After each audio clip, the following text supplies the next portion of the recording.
Mic check 1, 2, 3, 4, 5, 6, 7, 8, 9, 10, 11, 12, 13, 14, 15. Hey there, 1, 2, 3, 4, 5, 6, 7, 8, 9, 10. 1, 2, 3, 4, 5.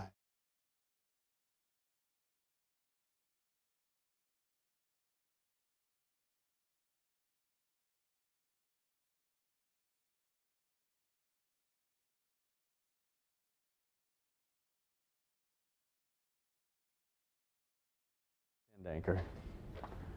Hello, this is your pretend 5 o'clock anchor talking to you.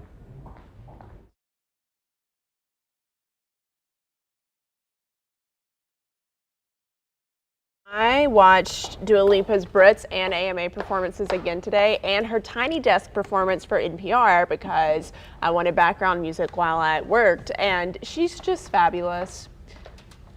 I love Dua Lipa. She's only doing shows in the UK, and I'm upset because I need to see.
No, she should be headed toward the V set, hopefully.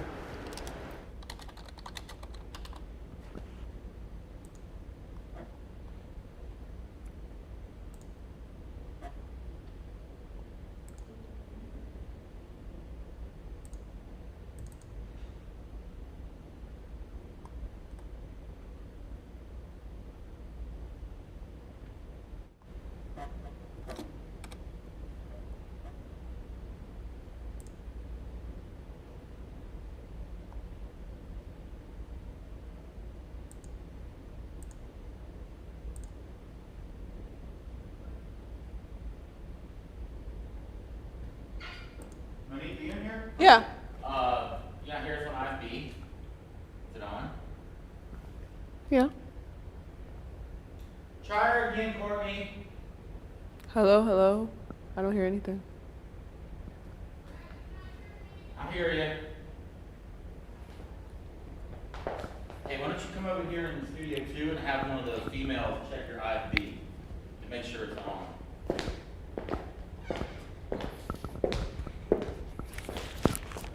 Have like Maddie or somebody in it. No. Here you go. Try again. Try again, Court.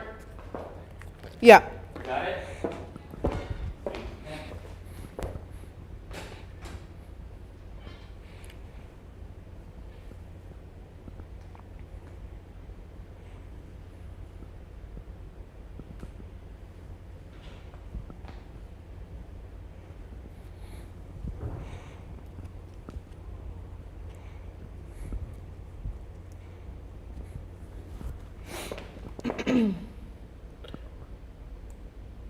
Mic check 1, 2, 3. Mic check 1, 2, 3. Mic check 1, 2, 3. Mic check.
A stormy and rainy afternoon across North Carolina. Tropical storm Elsa is moving up the East Coast, bringing rain, wind, and heavy surf to our coast. From Riceville Beach to the Outer Banks and even here in the Triad, Elsa really just made for a gloomy Thursday. Yep, and things much quieter along the coast compared to just a few hours ago. Yeah, let's get right to our chief meteorologist, Tim Buckley, for the latest on this. We were kind of on the edge, Tim, but much worse down east.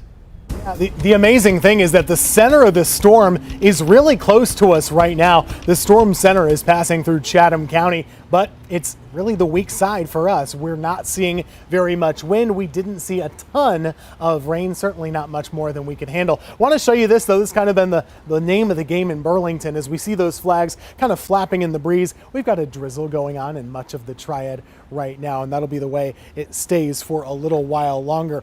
Temperatures have been held back in the 70s today. Our wind gusts have generally been in that 30 to 40 mile per hour range, but that's all been east of us, and our rain has not been that impressive overall. Still trying to get my clicker to work here. Hopefully we can get this going. I might have to step inside as we adjust this situation. But bottom line, the rain is pushing out of our area. We see 74 degrees right now in Burlington. Winds are only at about 10 to 15 miles per hour, gusting to 20 to 25. So honestly, this is not a big deal anymore for us. Where it is still a big deal is farther east toward the Raleigh area. They're having flooding issues, about 2 to 3 inches of rain out there. Tornado warnings, 3 of them now in eastern North Carolina. But we're going to watch this going forward for tonight. Clearing skies, a little bit of drizzle right now, scattered showers for the rest of the evening and into the overnight, but honestly, most of the rain is already done with aside from that drizzle. Going into tomorrow, you have more of a typical summertime day, but there will be a line of showers and storms that moves our way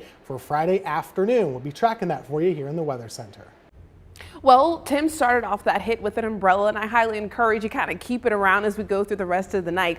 Now, much of the rain activity you can see is pushing out. Elsa, this is a track of it, shifting its way through South Carolina and then making its way to North Carolina, and now of which pushing its way into Virginia. So conditions are shaping up to be much different as we go through the course of this day. But take a look, storm reports with Elsa abundant right along the coastline, extending down over the last 24 hours around Jacksonville and then making the way up along the coast. One of which those storm reports related to a tornado, an EF2 with max sustained winds of 128 miles per hour. Some of that damage shown on social media, very abundant across that area with some strong winds with that particular tornado. A little bit closer to home, right in the Outer Banks region in the city of Fairfield at 3:14 p.m., so just about roughly an hour ago, a tornado was reported on the ground in the Whitetail Farms neighborhood of Fairfield moving northeast. So again, another tornado. A lot of time with these tropical systems, they do have a way of spawning a tornado or two across the area. EF2 is on the high end of things, so definitely in that Jacksonville area. Keeping a close eye on those damage reports associated with that. But the rainfall totals were also quite abundant across the East Coast. You can see southeastern North Carolina had abundant rainfall totals just there in Brunswick County, a rainfall total of 7.2 inches of rain. And then as we look further inland there in Lumberton, about 3.5 inches of rain. Here across the Triad, we had a little bit of a different rainfall totals depending on where you look. Further east, greater rainfall totals again, but then when we look just even a counting or two over, even way less than that. Some locations really tapping on a trace of a rainfall or two. Not really much rainfall out there. The forecast as we look ahead, though, more rain chances are in store, and heat and humidity as well. Well, Duke Energy brought 400 line workers back from Florida after Elsa passed through. Soon they'll be ready to join other workers in responding to possible outages here in the Carolinas. Duke spokesperson Jeff Brooks says they think they'll have plenty of people to help with scattered outages. Where you see strong wind gusts or maybe heavy downpours followed by a little bit of wind, that saturation in the ground can cause trees to uproot and bring them over, which, you know, is a common culprit in the Triad especially. But right now we think our local crews can assist. And then if we need additional resources, it's very easy to move crews across the Carolinas within just a few hours and get them where they need to be. Brooks adds they have a method to respond to outages that brings as many customers back online possible. Stick with us the rest of the night on air and online. We're going to keep bringing you weather updates as Elsa makes its way out. And we have breaking news now at 4 p.m. Davison County officials have charged a man with kidnapping and sexually assaulting a 15-year-old in Lexington. Court documents say Michael Ray has been charged with contributing with statutory sex offense with a child under 15, indecent liberties with a child, and first-degree kidnapping. We are digging into these court documents now to find out more about what happened, so stick with WFMY News 2 both on air and online for the latest updates. And now to an update in the murder of a Speedway gas station clerk. A judge ruled the teen charged with murder will stay in jail, being held without bond. Greensboro police arrested 19-year-old Avion Bell last night, charging him with the murder of Patricia Grant. Bell appeared virtually before a judge this afternoon, and during the hearing we learned investigators believe the deadly shooting started as a robbery at the gas station on Battleground Avenue.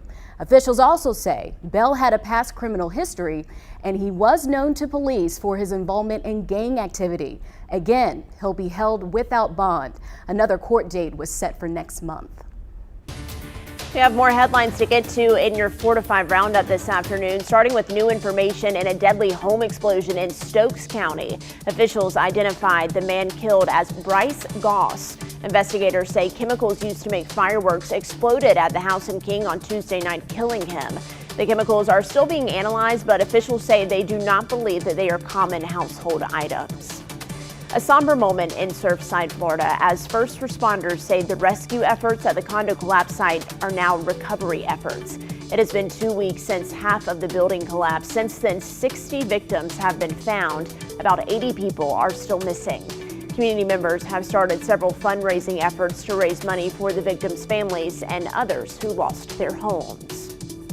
And the rivalry between two North Carolina schools is extending off of sports fields. NC&T and North Carolina Central University announced a plan to battle COVID-19 with a vaccine competition. So starting this month until September 17th, both schools will encourage students, faculty, and staff to get vaccinated. The school with the most members vaccinated will be given a trophy and bragging rights at the football game on September 25th. NCCU and A&T are among 16 University of North Carolina system campuses that are giving out vaccines. I love a good rivalry, folks, and this is a good one. It encourages people to get vaccinated. I'm trying to think of a rivalry like we could do. Could we do the 4 to 5 with the 11? That like, would be. we could do I that. think we're all vaccinated at this point, but Right. you never know. I think that this honestly might actually produce more people going to get vaccinated because they'd be so into the rivalry. It's kind of funny because across the country, the money thing hasn't done as much as they wanted it to. So maybe they'll go this route. And I think this is great right before fall, before the campus starts, so kids can be safe, the staff can be safe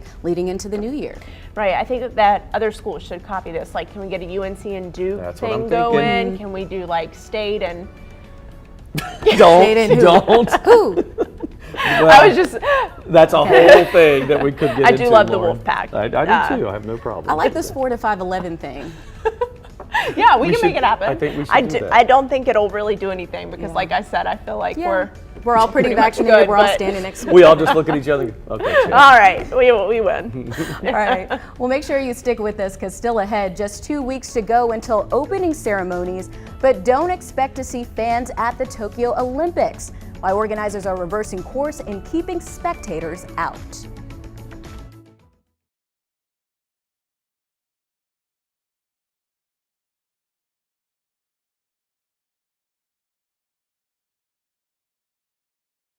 Like, they're not really rivals. I didn't mean to. But I do think state is a rival in football. Sort of. I mean, Brad. so just Brad, not of course, basketball. hates this. I'm sorry, Gio running the punt back. What was that? That was funny because Maddie didn't even think about it. I didn't even mean to do it. I just talked myself I'm in the sorry. corner. Freeze up. You literally saw my brain stop working was so just funny. now. I got carbon frozen like Han Solo, Brad says. Oh, that's funny. I'll get hate for that one, but you know what? Well, when you said it, I looked like I didn't even know what to say to bail you out. I was like, I looked at you. I know, and I went, I don't know what Chilton's to always say. my bail. I'm like, help. In this case, I was Help trying not me. to laugh, so I didn't. Hello, everyone on the Facebook. Remember, my wife went to state, so I have to deal with that at home. And my sister went to state, and my brother-in-law, and yeah. Interesting. So we love them. My grandpa. Jean wants to know any info on the Crystal Coast for later. Are you talking about Elsa, Jean? And Courtney, these are all on camera too. Do I need to move more center? Oh, Okay. Joanne's yard is grateful for the rain. So is mine. I did venture out to get a salad for lunch today, and It was hot. Bobby said I'd done stirred up a hornet's nest, but Glenn thought it was funny. That was funny, State Ann. Totally unintentional. David, the majority of the rain is east of us. David was asking, where did they see?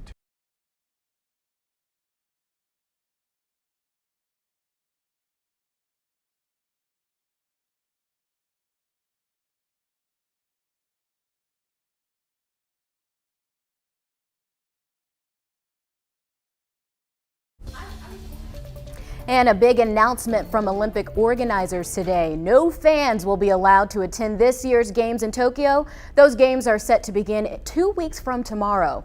The move as Japan declares a new state of emergency with the Delta variant spreading quickly. The Prime Minister says the 6-week lockdown is crucial to stopping the spread of the virus. Athletes have already started arriving in the country, and Olympic organizers say they expect more than 80% of athletes will be vaccinated. And U.S. health officials warn the rapid spread of the highly contagious Delta variant in parts of the Midwest could happen in other parts of the country. Some areas are recommending masks and other COVID restrictions return to help fight the spread. Nancy Chen reports from hard-hit Springfield, Missouri. Mayor, how has COVID affected your community? Well, we've had a lot of cases and hospitalizations and a few deaths in our community, so it's been a hard year. As the pandemic hit Nixa, Missouri, Mayor Brian Steele tried to curb COVID-19 from spreading last year, including helping impose a mask mandate. 9 months later, Steele is facing a possible recall election this fall after dozens of constituents signed a petition seeking to remove him from office. What's behind the outrage by some of these people and some of your constituents to wearing masks? Sometimes they say that it's because it damaged the economy. Sometimes they say it was because it wasn't done properly. Both of those things aren't true. The virus is still a looming threat. In Christian County, where Nixa is located, vaccination levels are more than half the national average as COVID cases are spiking. Emergency care centers near Nixa, like Mercy Hospital Springfield, are also stretched thin. The hospital's health system announced Wednesday it will be requiring staff to be fully vaccinated by the end of September or face possible termination. Local officials are warning surges in their state could be dangerous for everyone.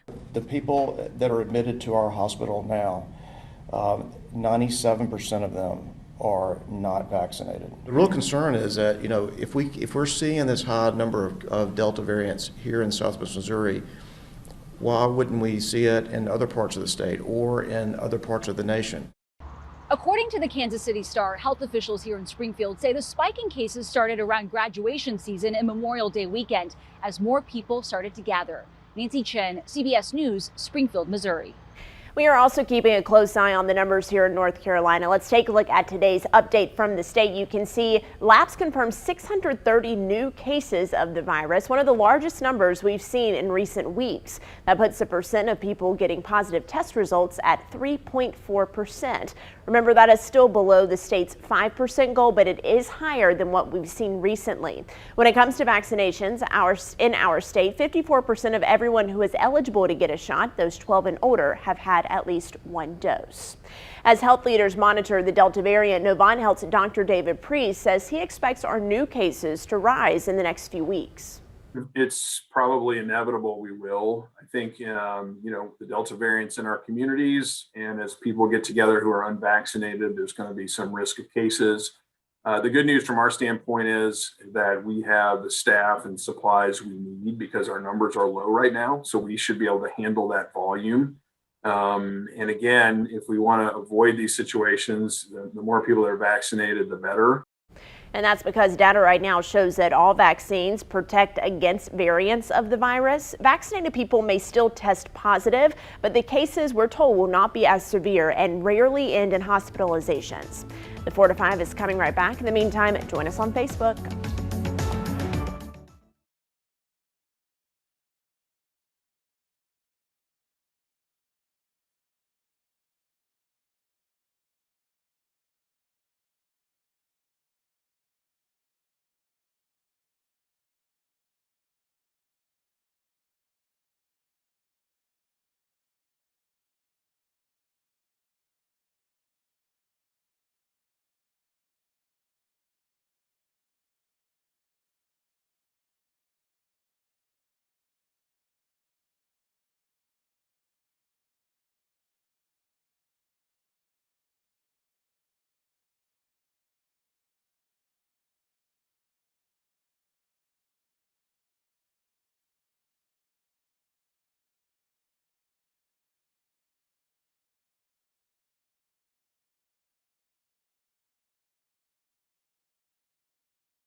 Well, much of what we could have expected to see with Elsa across the triad has already made its way through. Our radar showing fairly clear conditions across the triad. Now, some locations here in the metro area may say we're still feeling a light drizzle. Well, this radar is not picking up on that severe sort of strong shower storms, yes, but the lighter showers not so much. So that's why it's kind of looking fairly dry. But our pictures across the view of the metro area kind of showing where we're seeing rain and even some winds there in Burlington. Those flagpoles kind of picking up on some gustier winds there. Winston-Salem showing those low clouds. Greensboro still picking up on those droplets on that sky cam. So overall, the rainfall totals really widespread. Some locations around 2 near 3 inches, some locations just a trace of rainfall, and some counties kind of in a mix of greater rainfall totals than others, really just showing where exactly Elsa's path was. And you can see the heavier rainfall totals on that eastern side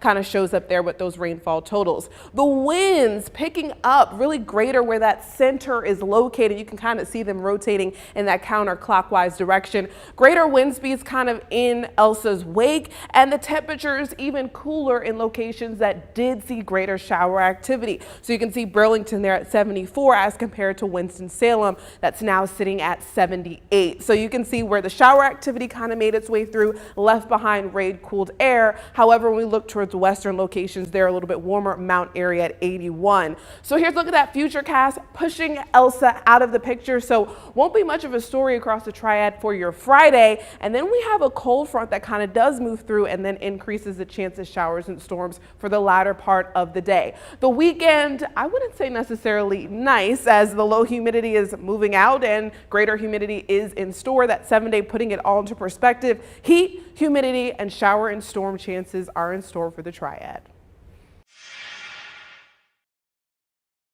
There are two main questions when talking about climate change and hurricanes. Will hurricanes become more frequent? And will hurricanes become more intense as the climate warms? The answers might surprise you. Data suggests that yes, oceans and the atmosphere continue to warm, but it also shows that wind shear will begin to increase. That's important because wind shear can rip hurricanes apart or even keep them from forming in the first place.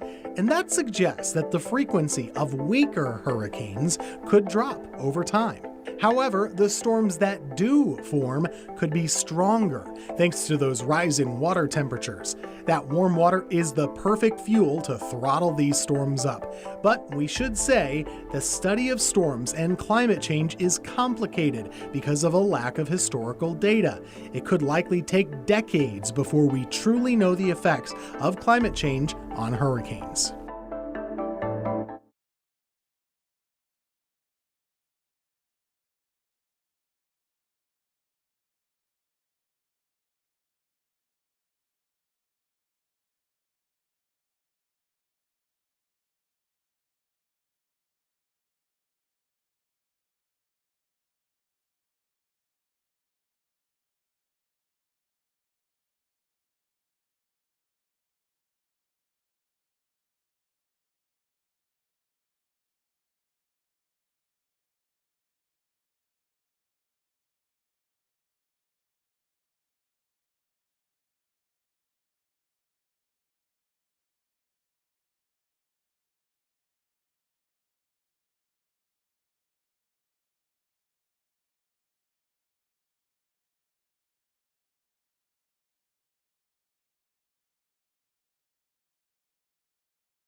Thing because we have some pretty cute wineries. Yes, that would be. I would love that. Going. Which one? I'm going to Raffledini. Oh, that's right. You told me that. For my birthday.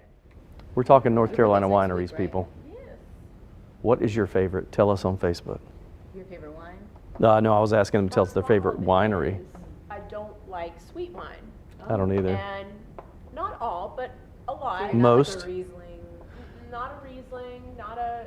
I like reds more. I do too. Our climate is better for sweet wine. That's why there's so much of it I here. love Jolo. Yeah. My sister got married at Judson Pilot Mountain, and it's beautiful. That is a pretty one. And the food's great. Shelton Vineyard's phenomenal. That's my Oh favorite. yeah, that's awesome. How far of a drive are these? Shelton is like an hour and 20. Okay. That's not bad at all. It's up where Maddie and I.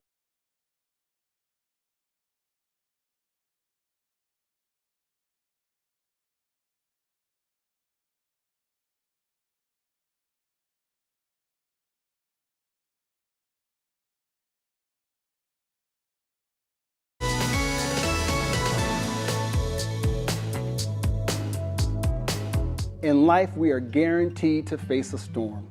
Storms will come and many are unavoidable, but you have a superpower within that even the storm knows it can't overcome. Take the eagle, for example. An eagle can foresee when a storm is approaching long before it breaks.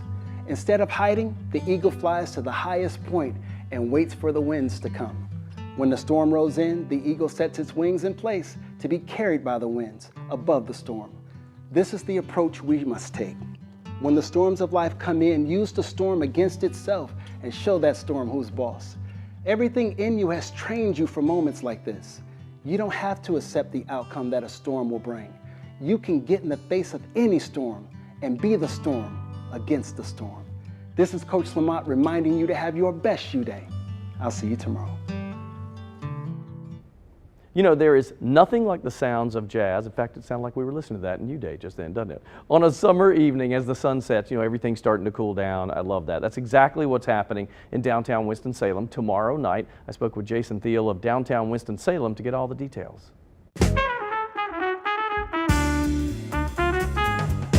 So Jason, I have to admit here, I'm a huge fan of jazz. So the Downtown Jazz series I'm familiar with. But for people that aren't familiar, what would they experience if they head your way tomorrow night? So Corporating Plaza is a really wide open park, and we have jazz performers that are national touring acts. And if you look at our website at downtownws.com, you can get an idea of the caliber of these performers. And so you're going to see a wide audience of people that are loyal customers. You're going to feel very comfortable, and you're going to have a wonderful evening. Bring your own lawn chair, and there'll be beer and wine provided, vendors that are provided there for you to purchase. People still consider safety an issue, even though things are calming down a little bit. Are you guys taking that into consideration? I'm sure you are. Yeah, we are. It's a very big park, and so we've never had people on top of each other, so that people will be able to space out. We also are going to have alcohol sanitizers at the restrooms, and we've ordered quite a few more restroom facilities, temporary restroom facilities, than we normally do. Generally speaking, people are going to be able to space out and sit with their cluster of friends or family. And I know in downtown Winston, there's more than just jazz. I mean, you do a lot of outdoor concerts, and now that things are opening up, I'm sure you're back to business. We are. We also have a Saturday night series, and that's weekly. It's mostly with local artists, and that is at 6th and Liberty. So we have 2 different series, and so there's also a lot of other live music that is taking place throughout different downtown venues. One of the things they can do to get a hold of all that information is to go to our website at downtownws.com, or sign up for our newsletter, which there's a link from our website there at the same address at downtownws.com. Sounds like fun, Jason. Thanks, man, for your time today. We appreciate it. Well, anytime there's outdoor music, I want to be there. But I have been to this before in previous years, and it is a lot of fun, super laid back. And he's right, the quality of artists that they get, you don't usually see those jazz artists coming here a lot except for certain festivals, and this is one of them. Yeah, I got to make my way down to Winston. We were just talking about all the arts and all the things that are there. So for those who can't make it tomorrow night, you said there's going to be like a series of these, correct? Yes, and we'll link you to that in the article on WFMYnews2.com, because they have a list of these. Plus, as he mentioned, there are other music events that aren't necessarily jazz. So if that's not your thing, there are other things around. It had been so long since I had heard like a live musical performance, and I went and met a friend for drinks in downtown Greensboro last night, and there was a live performance. Just Mashburn was singing, and I was like, oh my gosh, this is awesome. I forgot what it was like to like yell over someone to try to talk to someone. It's fun, I loved it. I have to tell you, this is a shameless plug for Jessica, but if you haven't seen Jessica Mashburn perform somewhere, you have to, because her personality is as big as her music. She's incredible. Okay, I'm excited. There you go. Now Live you know. music, it's back. It's back. And we'll be back too in just a minute. Stay there.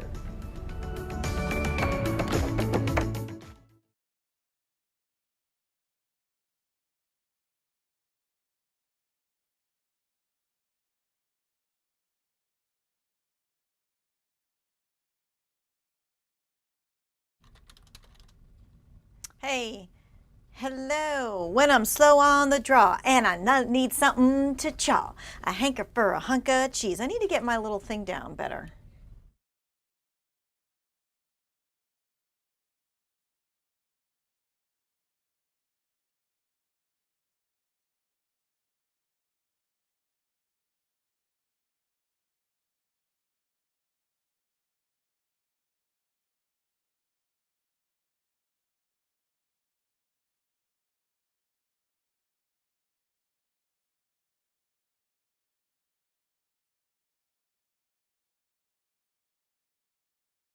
Voice get echoey. I am still here.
Welcome back to the 4 to 5 on this rainy and windy Thursday. I almost said Rainy, Friday. windy Thursday. It has been very gloomy, and that kind of makes your brain not work just True, right. very Like a true. brain fog going on. But Tropical Storm Elsa really didn't pack much of a punch for the Triad. It did stir up some waves along the North and South Carolina coasts. Let's get right to Chief Meteorologist Tim Buckley as he keeps track of the storm.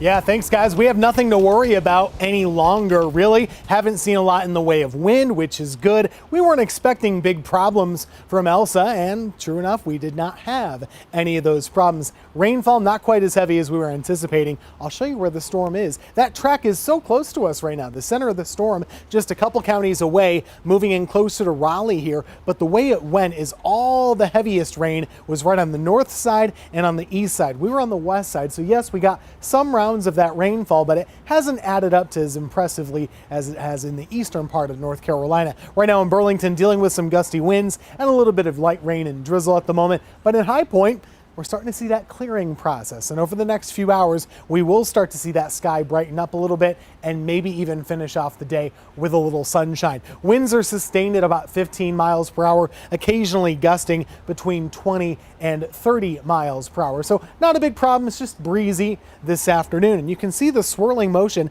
There goes Elsa. It's not a strong storm at all, but it does push off into the tidewater of Virginia. There have been tornado warnings and actual tornadoes on the ground in eastern North Carolina today.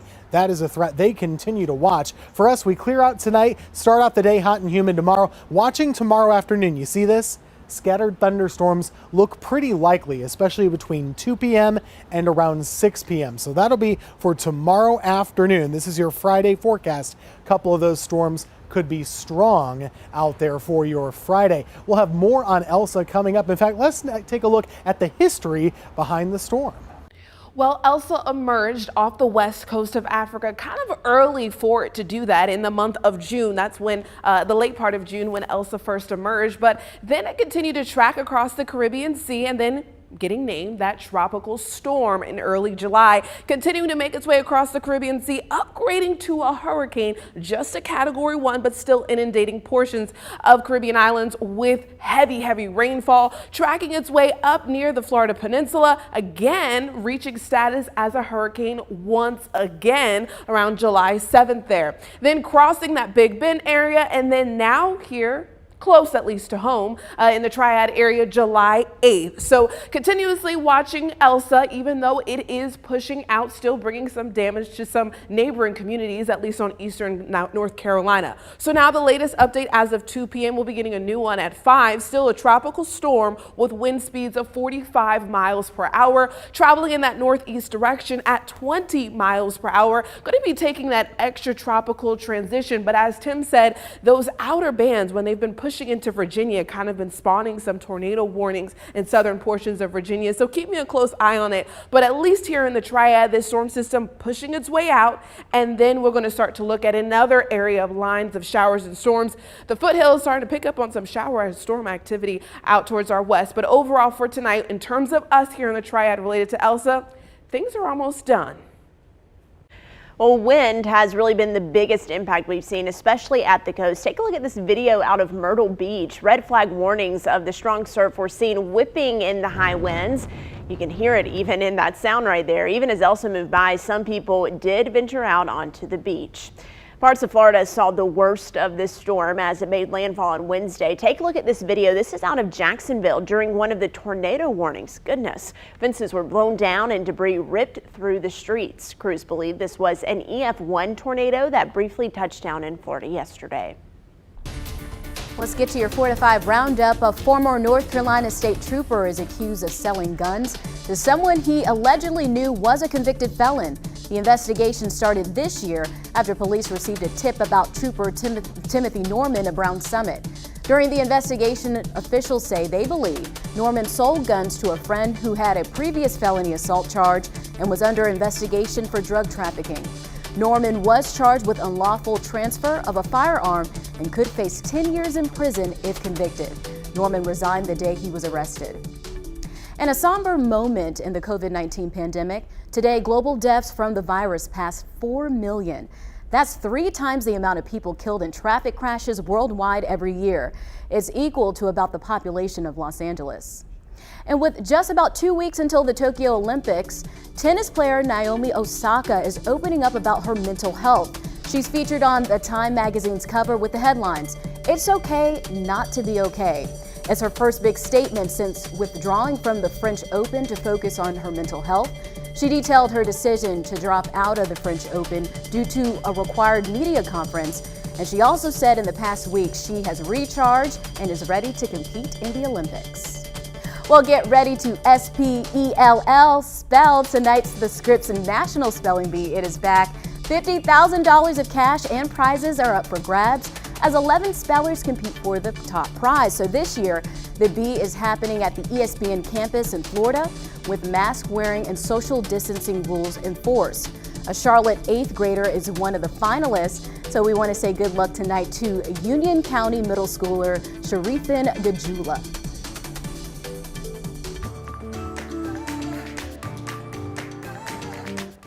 Nearly 70% of households have a dishwasher, but only 1 of 5 actually use them. Like many first-generation Americans, I grew up in a household where the dishwasher was used mainly as storage. My grandma would keep her handbags in there along with anything else she didn't want people to find. But dishes, those were strictly washed by hand. Okay, the dishwasher as storage. I've heard of it, but I hadn't seen it until now. Anyone else use their dishwasher as storage? No. Nope. I just have never I'd never even heard of I that. haven't heard of that unless okay. you're storing dishes. I don't know. Yeah, right. The only time that there's dry. storage in there is like if my dishes are dirty. I kind of wondered, I was like, do people actually like put their jewelry and stuff in there too? Like, so like, you know, if a burglar were Wouldn't to go think in of there, it, kind of yeah. like they used to put it in the freezer? I don't know. Never Anyway, heard of it. So now what I want to do is I want to see dishwasher versus hand wash. So I gave you all your tabs there. You have to hold it up. Which one are you? Ooh, Lauren. Okay. So we got 1 team hand wash and we have 2 team dishwasher. You want to elaborate about why you chose I mean, that? we just when I grew up, we hand wash dishes, occasionally use the dishwasher, so it just stuck with me. And I just feel like I can Do you make feel like sure it's not everything, clean? yeah, I just feel like I get everything out. See, I feel like it's cleaner when it gets real hot I and do soapy in too. the dishwasher. In the dishwasher. Okay. Let's look at the science when it comes to how much water we're using, shall we? Consumer Reports does all the testing, of course, and here's what they found. Washing dishes by hand can use a lot of water compared to newer energy-saving dishwashers. How much? Well, the dishwashers in Consumer Reports test use about 4 to 6 gallons of water to clean a full load. If you hand wash those same dishes, you're using 22 gallons of water. Here's how to save water and hand wash. Step 1, scrape off any leftover food. 2, fill one side of the sink with hot water and a few squirts of dishwashing liquid. Fill the other sink with clean, cool water. Hot water, it's not necessary. And if you've got just a 1-basin sink, use a plastic basin for clean water instead. Now, let's go to work. You're going to start with the least dirty dishes and work up to the heavily soiled pots and pans. If necessary, you let them soak, then scrub clean with a sponge. Remember, never put sharp knives in soapy water where you can't see them. You're going to want to dip the scrubbed items in the clean water to remove the suds. If the rinse water gets too sudsy, you just simply pour some out and add more clean water. Put your clean dishes into a drying rack with a drain board. They need space for air to circulate and dry them.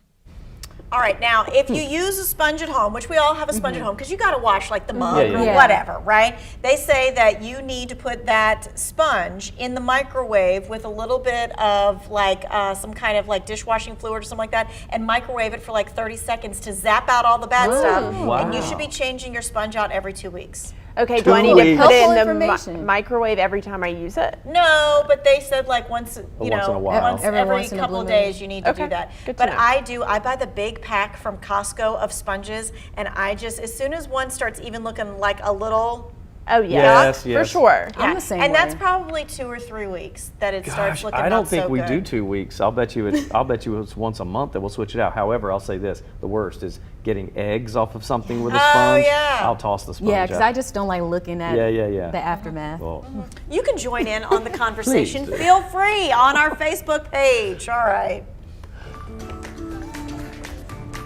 Team Are you still holding hand up wash. this? She's like, yeah, I got it. That's too much.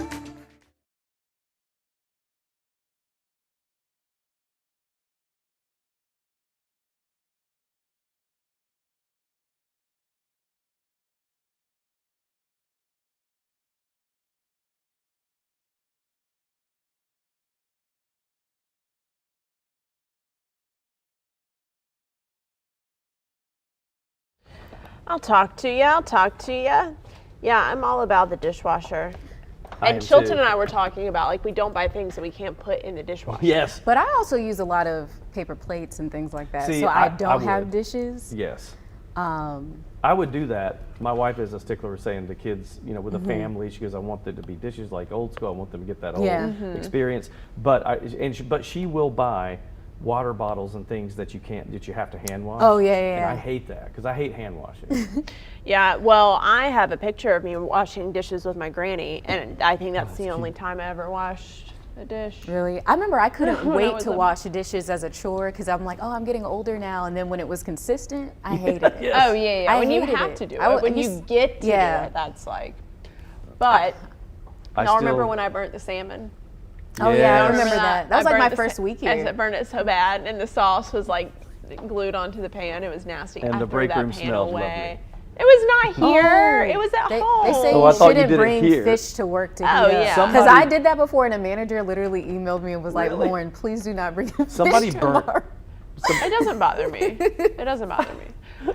Our producer, also a manager, said she had salmon yesterday at work. Somebody burnt fish here one time in the break room. I thought that's what you were talking about. And No. it was horrific for about 3 hours. I have brought hard-boiled eggs. No, I do love hard-boiled eggs. I love them. But yeah, the so salt and when it's too glued on there, the stuck-on mess, I just throw it away. Yeah, I don't. I hate hand washing, and so when we have relatives at the holidays, Leslie will break out the china, and all that has to be hand washed. Oh, And I did do that last Thanksgiving. Well, you know I how washed big the my family. china. If we have like my mother-in-law and her sister and her husband, we got like 10, 11 people, so that's a lot All of them dishes. chillin'. It's a lot of dishes, yeah.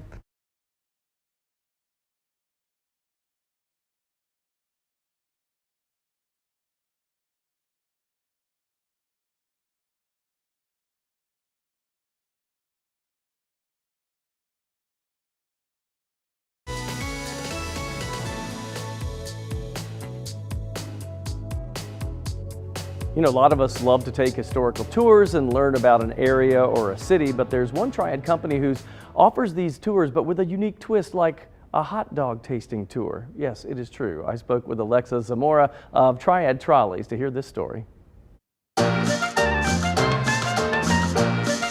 Alexa, thanks for being with us today. You know, one thing when I looked at this online I thought was so cool. Not only do you have trolley tours in all the cities, but there are themed tours as well. Tell me a little bit about those. We have the Twin City Tour, the Gate City Tour, which is in Greensboro, and we have the Furniture City Tour.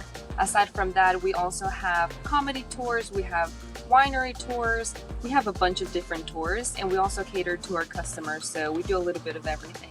I was looking at one of them and I saw a hot dog tour, and I thought, what is this? And then I saw a Moravian cookie tour. Can you tell me about those?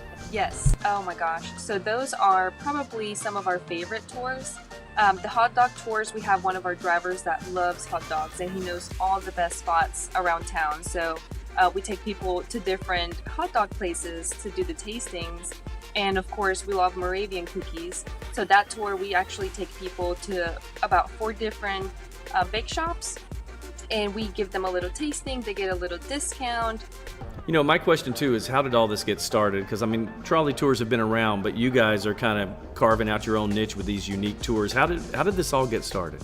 So it started about 6 or 7 years ago by a long-term Triad resident from Stokesdale.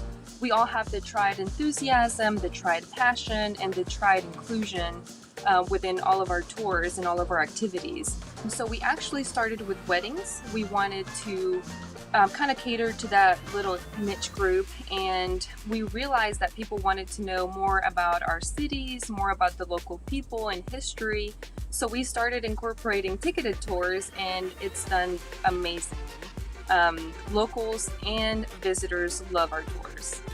Well, it sounds like fun. And the hot dog tour, I'm going on that thing. So thank you for that. So when I talked about this, first of all, I looked at it and I said, a hot dog tour. Ooh. Like, I'm in on that. But it's that one driver. She said that's kind of got this trend started. One of the guys said, I love hot dogs. And people in the back, oh, us too. So he said, I'm going to start coming up with these different stops along the way that will sample the hot dogs. So they do like a tasting. I'm very interested in the Moravian sugar cookie tour. Because those are my favorite anyway. So we could do the hot dog tour, then And do then the a cookie cookie. tour for dessert. That'd be perfect. We can do that. You do a hot dog at lunchtime. I would and do cookie it. tour later. You wanna do it? I'm in Okay, on we'll that. do it. Yes. I think that they're unique because a lot of the it's the typical trolley tour is just like history of the area, and they do that. But they said we got to come up with something that's a little varied. So they're thinking about expanding into other areas, and they like for people who take the trolleys to tell them, what would you like to do? And that's how they come up with a lot of their ideas by listening to people. I like it. I like it too. Make for a Pretty good like birthday party or something too. Tons of fun. All right, so I asked you on Facebook to tell me the best tour that you've ever taken, and we were a little bit iffy on that. I was like, I don't know if people are going to respond. Well, we had a whole lot. So here's some of these. Take a look. MD Moore says, back in '99, I coached a soccer team. We went to Barcelona games. And one of the off days, they took a bus to tour a place I'm not going to try to pronounce, and he said the summer village of Salvador Dali. That's pretty cool. Patsy says, just recently took a trolley tour of Edenton, North Carolina. So many beautiful old homes and history. But yeah, that's a tip to everybody. Go down east and look at some of those old homes down there. It's really cool. Lynn Marie Smith says, the ghost tour in Williamsburg. So much history, even in the ghost tour itself. And then at the end, my 7 or 8 year old daughter at the time decided to run off because she was afraid, said the ghost was standing there with her. Cynthia Ward Reese said Key West, all the graveyards and gravestones there, had a wonderful time. Amanda O'Connor said Charleston, South Carolina. I'll second that one. Horse and buggy tour is awesome. The town's history is so fascinating. The story behind all the architectural features and the meanings behind them as well. I'd love to do that. The ghost tour in Greensboro is really well done. I like doing that. I did it when I first got here to just kind of learn the history of the area. But a tour I took in Athens, Greece, the tour guide was so excited to tell us everything about the city. That was the best tour. Ooh, that's a real tour. Nice. I like that. I want to do the ghost tour as well. I think that would be a lot of fun. But a couple years ago, I took a tour in Detroit, Michigan, and we had so much fun. And we got to go to the Motown Museum, which was a blast. Oh, I'd like to do that one. Ghost tour in Wilmington, North Carolina. It's a walking tour, but it's right on the Cape Fear Riverwalk there. You got to check that out. I want to do Savannah too. I saw that on your post, people talking about Savannah. Now we're out of things to talk about. We're going to break. Should we do that? Yes. I guess we can. I stopped talking because we were going to break. We're going to pay some bills. We'll be right back. I was like, they told me to be quiet.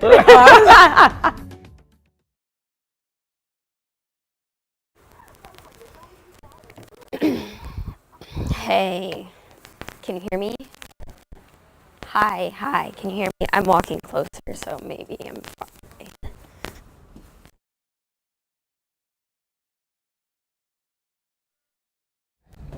Hey, better? Mic check 1 2 3. Mic check 1 2 3.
Well, it was a gloomy start to the day, all associated with Elsa, and in some locations, even now, getting to see some breaks of sunshine. Here's a time lapse of High Point where we saw some thick clouds move in, shower activity, and then some clouds starting to break apart and giving way to some sunshine to end out this Thursday afternoon at 4:52. So that radar showing where Elsa is. The brunt of the activity is on the eastern side, bringing heavy rainfall now to southern portions of Virginia. The center kind of right about here, just south there of Raleigh, and it's continuing to push its way out. Now, if you were in outer space looking down at the clouds, this is what you'd see right here. This is a look at the cloud tops, and it's kind of cool. You can kind of see it rotating in that counterclockwise direction. And again, that eastern side showing those very thick clouds there. And then as we look here across the triad, things are starting to lighten up a bit. We can still see there is some bit of cumulus clouds kind of sticking around our area, but you can see the thicker clouds are well out to the north and east and making their way into southern portions of Virginia. So here's a look at those temperatures across the Carolinas, warming down to our south, a little bit cooler here, 75 there in Raleigh, 75 here in the triad as well. And rainfall totals you can see observed today, kind of showing you where that eastern side is lining up, giving it heavier rainfall totals. And then those who are on that western side like us, a little bit drier. So overall conditions for tonight going to be drying out, and for the weekend, scattered shower and storm chances, but heat and humidity are in store. Well, I saw the Hoppers were tweeting at Tim Buckley about the weather earlier today, so let's head on over to the baseball field. The Grasshoppers are home this week playing Asheville. And after an injury break, the team has one of its players back on the field. All right, WFMY News 2's Amanda Ferguson tells us what it means for him to be able to play again, finally. Yes, setback after setback. One Hoppers player is unfortunately no stranger to that. COVID affecting his season last year, then an injury, but now he's ready to prove he's one of the best baseball players in the league. It was definitely tough. It definitely reminded me of going through the COVID year and not playing a lot. A fractured right pinky finger caused Greensboro Grasshoppers second baseman Nick Gonzalez to miss about a month of baseball. Like, I still get to watch and I still get to learn, and I can still take ground balls and do defense and work on my stuff that way, so I was still able to move around a little bit. You just learn not to take granted for what you have every day playing baseball. Number 2, Nick Gonzalez. Gonzalez was drafted 7th overall by the Pirates in the 2020 MLB draft before coming to Greensboro this season. I've only played like 3 weeks, I think, total, missing, a month and a half or whatever it was. So, just getting my feet wet a little bit and, getting out there and learning a ton, making adjustments as we move forward, and the team's playing good, so it's looking good. He's a top prospect in the Pirates organization, ranked 29th in all of baseball.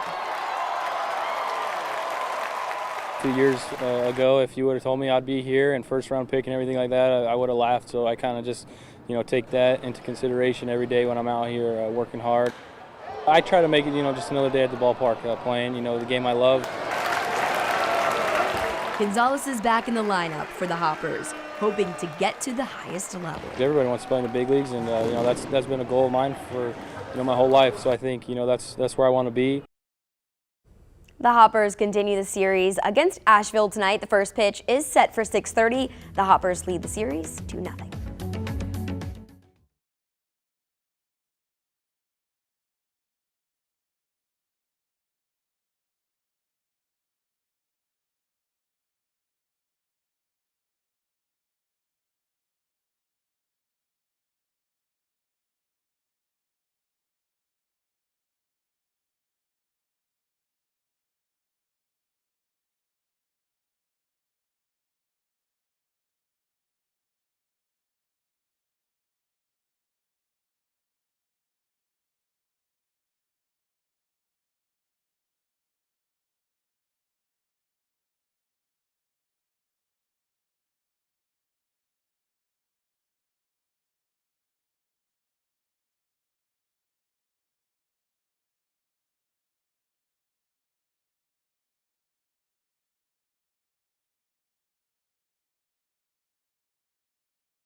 Check 1, 2, 3. 1, 2, 3, 4. Yeah, I can hear you. Court documents say Michael Ray has been charged with contributing with a statutory sex offense with a child. Hey, mic check 1, 2, 3, 4. 1, 2, 3, 4. 1, 2, 3, 4. Hey there, mic check 1, 2, 1, 2. Hanker for a hunk of cheese. Yee-hoo!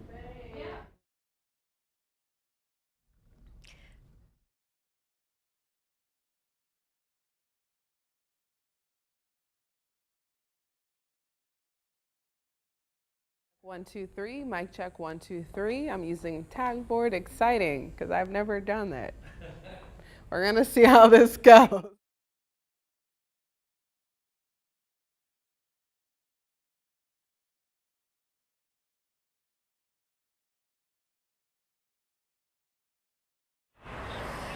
Testing 1, 2, 3, 4, 5, 6, live at the Speedway off of Battleground. The prosecution in great detail described how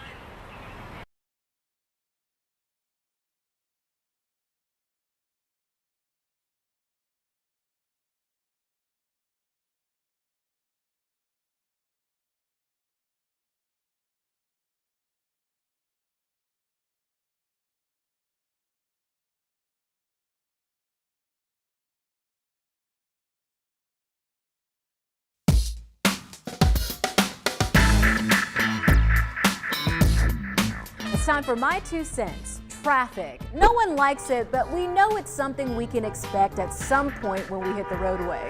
Growing up in the DC area, traffic was a part of the norm. A 25-minute drive there can easily turn into 2 hours, depending on what time of day it is. And when I moved to the Triad, I just knew I would catch a break from the heavy traffic jams.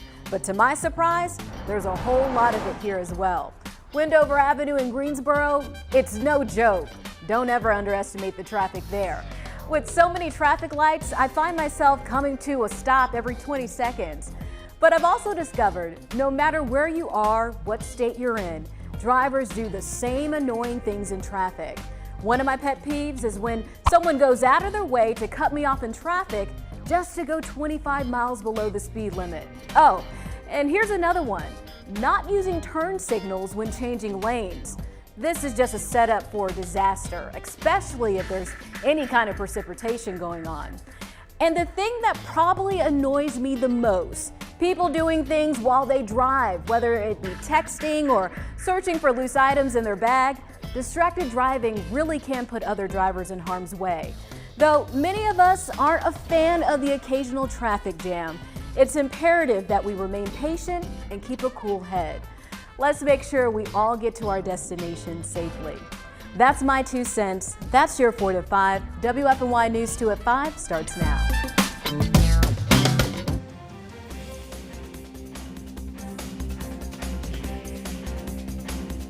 A bit windy.